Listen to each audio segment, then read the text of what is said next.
Hello again. It's now time to, as you can see up here, sketch parabolas. We're going to be doing it today with the y-intercept, the x-intercept, and the turning point, and we'll give you a little bit of extra information thrown in. So first up, we'll do a little bit of revision. Here we go. First thing, the things we need are the y-intercept, the x-intercept, the turning point, and the domain and range. That's the bit extra.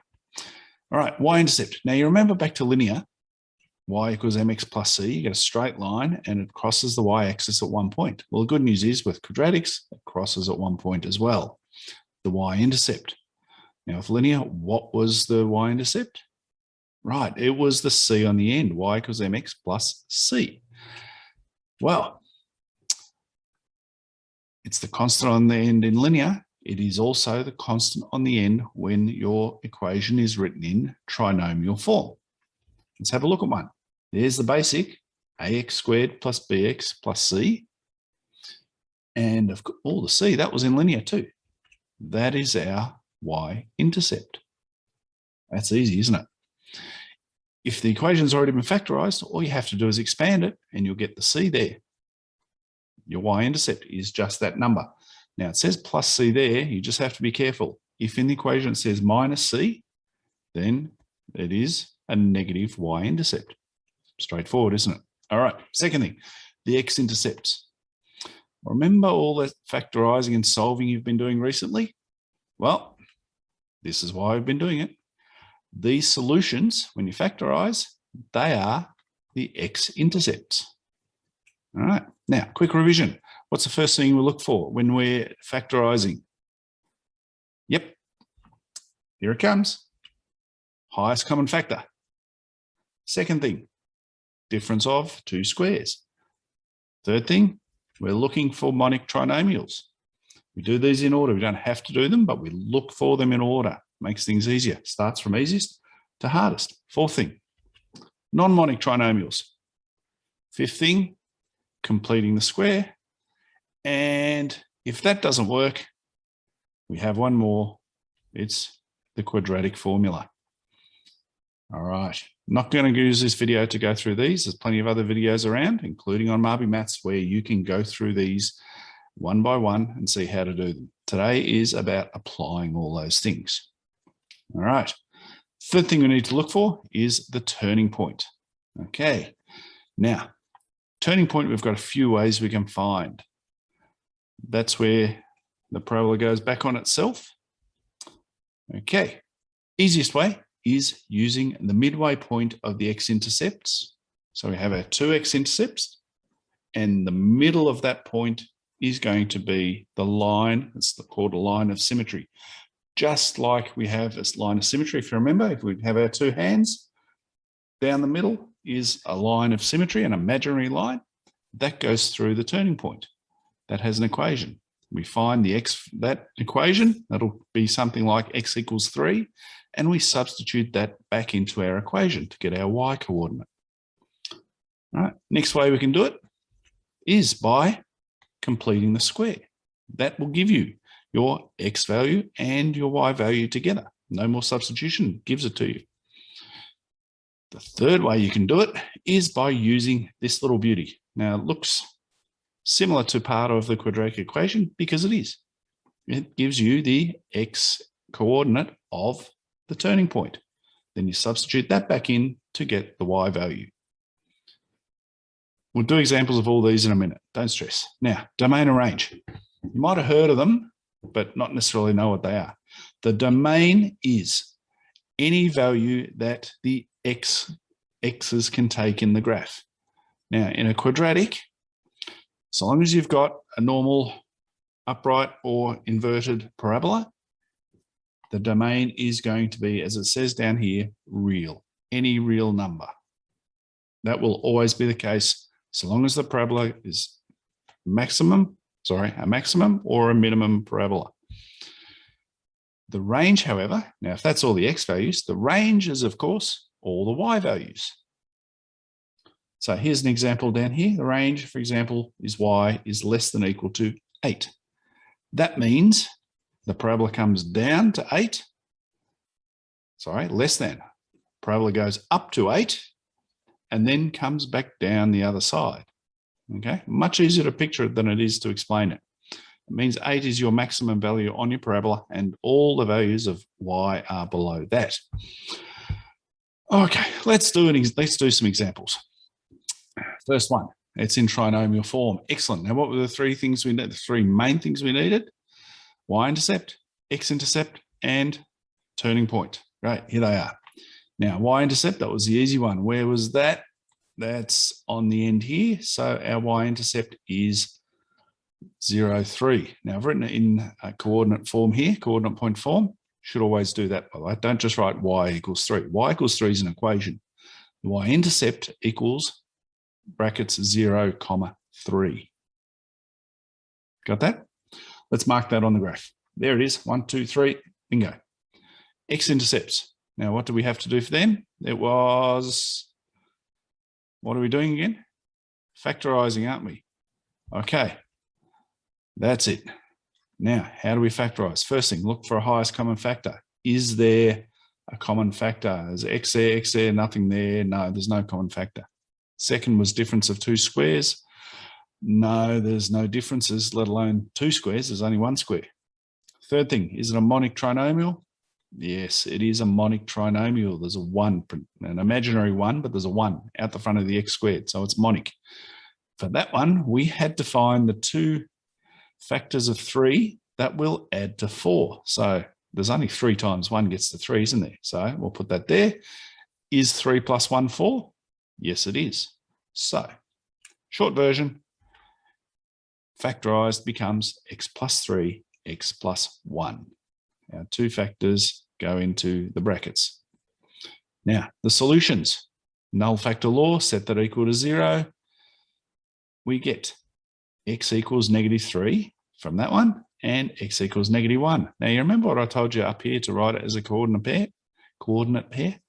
I've been naughty and I haven't done that there. See, it even looks like an equation. X equals -3. That's an equation. We should write x equals -3, 0, and x equals -1, 0. All right, I haven't. Sorry, and I don't think I'm going to do it at all through this presentation. But please, do as I say, not do as I've done. Sorry. All right, anyway, let's put them on the graph. -3 is up here, and -1 is there. Okay, done. Turning point. Now, we've got a couple of questions we need to ask ourselves. First thing, we need to find the best way. The question we ask is, are the x-intercepts nice rational numbers? Let's see. Rational number, yep, they're both nice rational numbers. So if they are, we're going to use the line of symmetry. That's the easiest way. So what we do is halfway between the x-intercepts, we draw a line. Let's draw a line up here. There we go. Halfway between, so there's -1, -3. That goes through -2. Okay, that's our axis of symmetry. We're going to use that. We use it down here, axis of symmetry x equals -2. And we're going to, as it says, substitute back into the equation to find the y coordinate. So we can use this equation or this equation, doesn't matter. I'm just going to use the first one. So we'll substitute the -2 into that. We get y equals -2 squared plus 4 times -2 plus 3. Now that all comes out to -1. So that's y equals -1. That pair is our turning point coordinate. So -2, -1. Let's draw a dot at -2, -1, which is going to be about there. And we've got enough now to join all the dots and sketch our parabola. Here we go. 1, 2, 3, done. All right, now I'm just going to do a little bit of an aside right now. I'll finish off this graph in a second, but I just want to prove to you that there are other ways to find the turning point. As I said, if they're nice, easy, rational numbers, great, use the axis of symmetry, easy to get halfway between them. If they're not, let's pretend they're not. Okay, we have a choice here of completing the square or using the quadratic formula, depending on how easily the equation is factorized. All right, now this one is factorized pretty easily, yeah?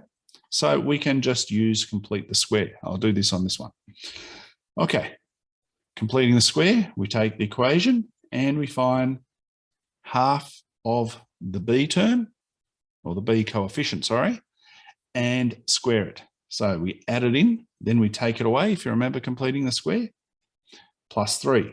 Then we look at the first 3 terms down here, and we rewrite that as y equals x plus 2 all squared minus 2 squared, which is 4, plus the 3 on the end, which gives us x plus 2 all squared minus 1.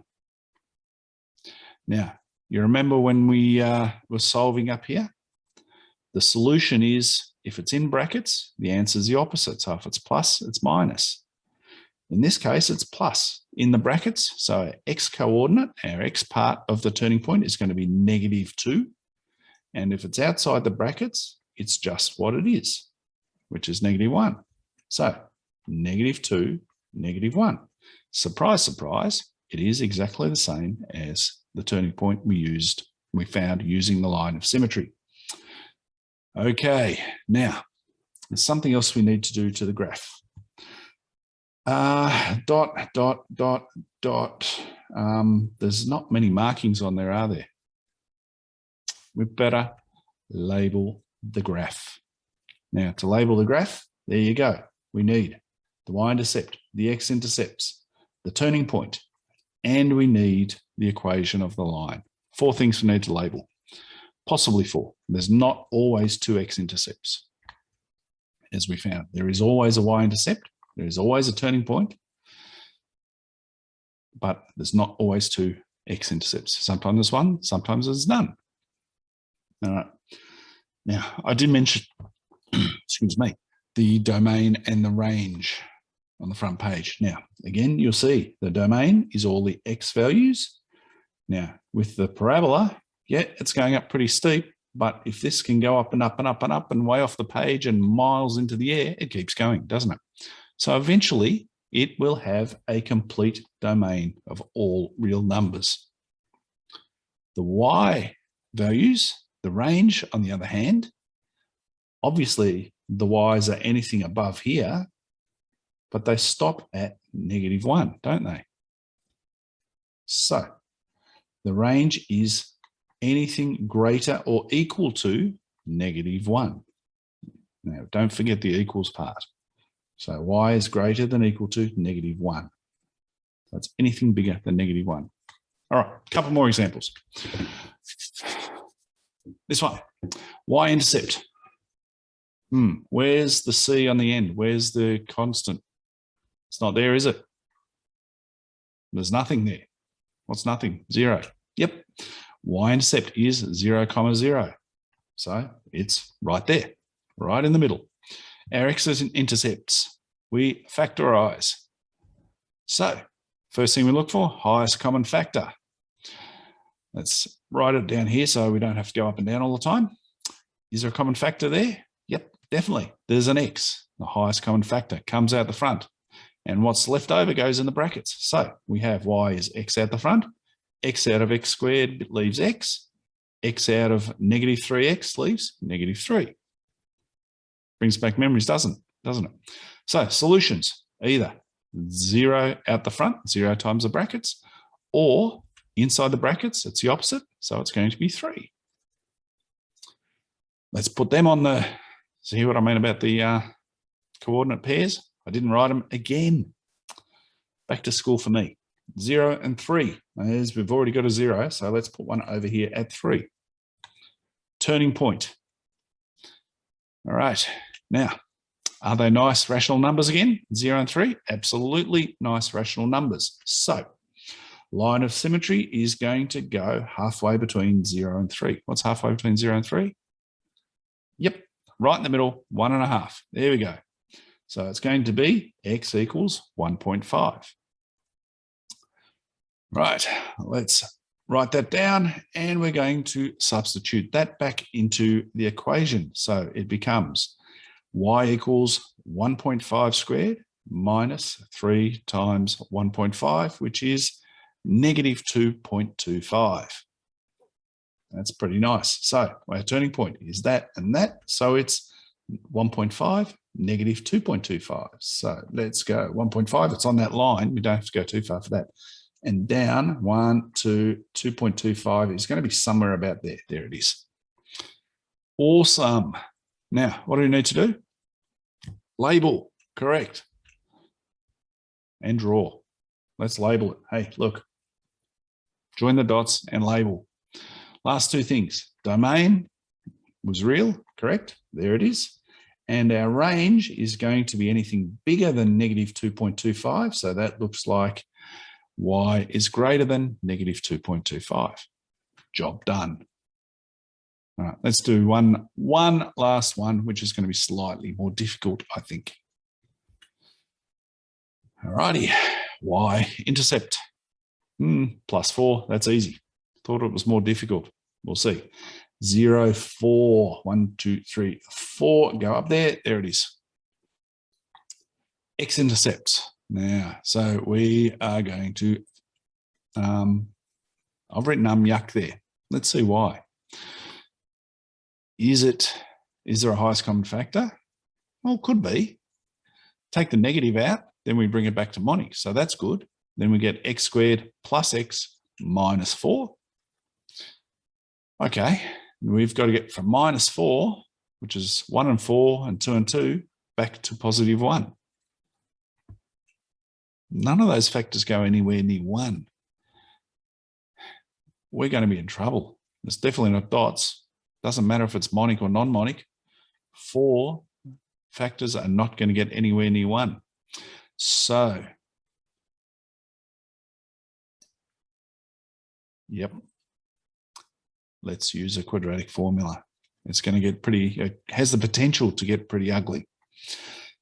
All right, now what do we need for the quadratic formula? Well, just over here, we'll do a quick reminder of what it looks like. Negative b plus or minus b squared minus 4ac all over 2a, which means we need our a, b's and c's. So a is -1, b is -1, and c is 4.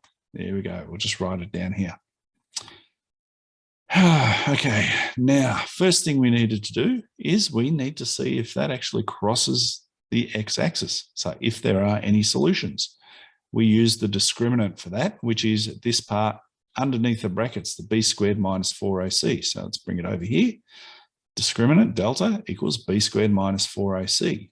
So b is -1, 4 is 4, a is -1, and c is 4. So we get -1 squared minus 4 times -1 times 4 is 17. Now, what did that mean again? Now, if it's less than 0, there's no solution. So we're going to have to work out if it equals 0, there's one solution. So it's greater than 0, which means we have 2 solutions. So we have to do the quadratic formula twice, one with a plus and one with a minus. Now, the good thing about doing the discriminant first is we've already worked that out. We don't have to do this b squared minus 4ac again. So we can get away with just substituting these values in. Well, it's really b and the a, the b there and the a there. So we get x equals negative of -1 plus root 17, which we got from up there, over 2 times -1 equals, simplify that. We'll do the shortcut. Here it is, 1 plus root 17 over -2. All right, there's our first x-intercept. Right. What's that equal? Root 17 is about 4 point something. 1 plus that is 5 point something, divided by -2 is -2, roughly negative, I don't know. Bang it in your calculator, guys. If the question asks you to keep it as an exact answer, yes, use that. But when you're going to plot it on the graph, just type it in your calculator, -2.56, and that's a rounded number. That's a rounded number. But it lets you see where it goes on the graph. So x is -2.56 is 1, 2, 2.56 is going to be up about here. There we go. Do the same thing for the other side. But this one, you've done most of the hard work. You just know the only difference is a minus. So it's going to be 1 minus root 17 over negative 2. Same deal. What is it? You could work it out roughly, or you could just bang it in your calculator and get 1.56, which is over there. Great. Got our x-intercepts, got our y-intercept, turning point. Now, we used the quadratic formula up here. Are they nice rational numbers? Nope. They're surds, not rational. So it's going to be easier just to use our quadratic formula part again, which is x equals negative b over 2a to get our x coordinate of the turning point. So negative b over 2a. There we go. Negative of negative 1 over 2 times negative 1 is negative a half, or negative 0.5. That one did come out nicely. Great. Fantastic. What do we do with that? Sub it back in. We sub that into to get the y coordinate. So it is, here's our original equation, negative of negative 0.5 squared minus negative 0.5 plus 4. And that all comes to 4 3/4, 4.75. Let's see, what do we do that? Oh, turning point, better write it out. This is negative 0.5. And why have I written 0.5 there? It should be negative 0.5 and 4.75. Right, there it is, negative 0.5, 4.75. Sorry about that. I'll write negative in there later. Negative 0.5, 4.75. Good thing to show what you're working out so you can see the mistakes you make. Right, let's draw our graph and label it, all the points. So much quicker on the computer, isn't it? Rather than writing it all out. Sorry, guys, just rub it in. But they're things you need to do. So our domain is going to be real again. There it is. But this time our range starts at 4.75 and it's going to be less than, isn't it? Because all the values are down here. So our range is less than equal to 4.75. All right. That's the basics. I'm not going to do any more examples. That's for you guys. Feel free. Go back to the front page, which had the summary. Get them into your bound reference. Absolutely. Have a look through these. Step yourself through these examples again. Stop when you need to if you get stuck. But all the process is y-intercept, x-intercept or septs by factorising and the turning point.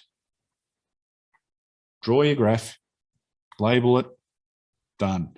Domain and range, if it asks you to it, good habit to get into though. All right, have some fun doing that stuff. I'll see you again soon.